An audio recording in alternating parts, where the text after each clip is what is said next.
पल पल मैंने देखा है बदलते समाज को, खासकर वो जो कहते हम नहीं बदलेंगे।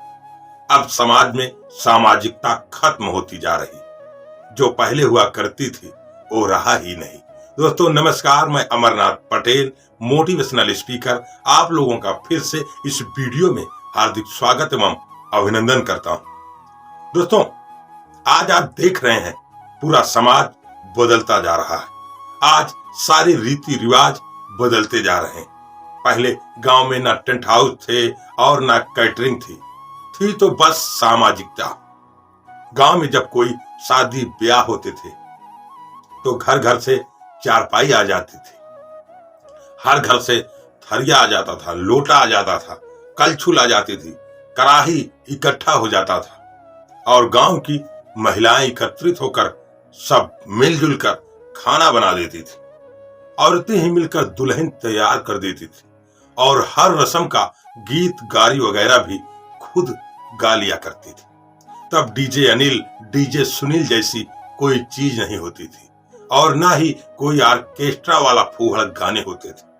गांव के सभी चौधरी टाइप के लोग पूरे दिन काम करने के लिए इकट्ठे रहते थे। हंसी ठिठोली चलती रहती और समारोह का कामकाज भी चलता रहता। शादी ब्याह में गांव के लोग बारातियों के खाने से पहले खाना नहीं खाते थे, क्योंकि यह घरातियों की इज्जत का सवाल था। गांव की महिलाएं गीत गाती थी और अपना काम भी करती रहती थी।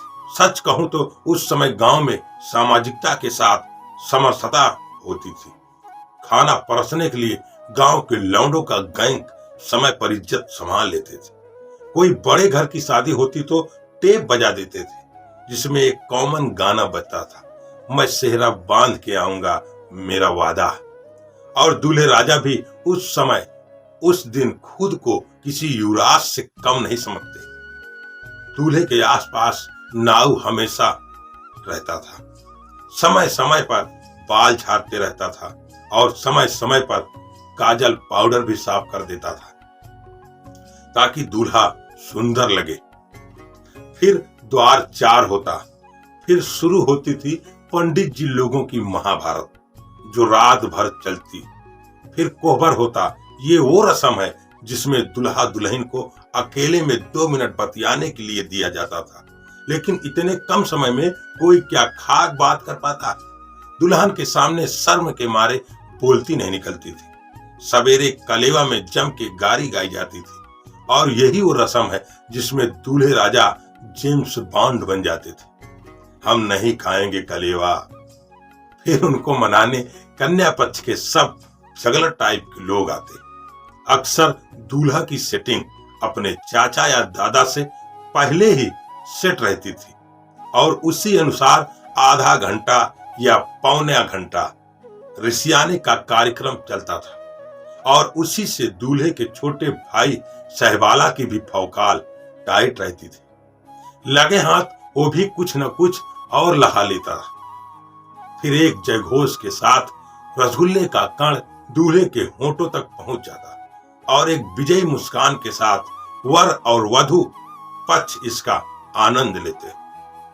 उसके बाद दूल्हे का मुलाकात वधु पक्ष की महिलाओं से करवाया जाता और उस दौरान उसे तरह तरह के नेक उपहार प्राप्त होते थे, जो नगद और श्रृंगार की वस्तुओं के रूप में होते थे। इस प्रक्रिया में कुछ अनुभवी महिलाओं द्वारा काजल और पाउडर लगे दूल्हे का कौशल परीक्षण भी किया जाता था और उसकी समीक्षा परिचर्चा विवाह बाद बहुत होती थी और लड़कियां दूल्हा का जूता चुराती और 21 से 51 रुपए में मान भी जाती थी।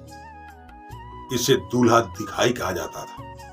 फिर गिने चुने बुजुर्गों द्वारा माड़व विवाह के कर्मकांड हेतु निर्माण अस्थायी छप्पर हिलाने की प्रक्रिया होती थी। वहां हम लोगों के बचपन का सबसे महत्वपूर्ण आनंद उसमें लगे लकड़ी के सुग्गा, चिरैया जिसको बोलते हैं, उसको उखाड़ कर मिलता था और विदाई के समय नगद नारायण कड़ी कड़ी 10-20 रुपए की नोट जो कहीं 50 रुपए तक होती थी, वो स्वर्गिक अनुभूति होती थी।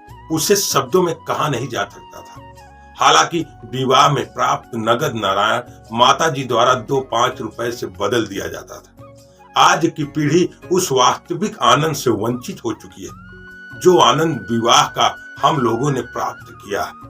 लोग बदलते जा रहे हैं, परंपरा भी बदलती चली जा रही है। आगे चलकर यह सब देखने को मिलेगा ही नहीं। अब ये तो विधाता ही जाने, लेकिन जो मजा उस समय था अब धीरे धीरे विलुप्त हो रहा है। दोस्तों, अगर हम आप इस समाज में फिर से वही प्यार, इज्जत, मान सम्मान बनाना चाहते हैं तो हम आपको बदलना पड़ेगा। हम आपको एक नया माहौल पैदा करना पड़ेगा। आशा करता हूं आपको ये वीडियो अच्छा लगा होगा। तो दोस्तों, अगर आपको ये वीडियो अच्छा लगा है तो आप इस चैनल को सब्सक्राइब कर दें, लाइक कर दें, कमेंट कर दें, शेयर करना ना भूलें। तो दोस्तों, मिलते हैं अगले वीडियो में एक नई कहानी के साथ, एक नए टॉपिक के साथ। नमस्कार।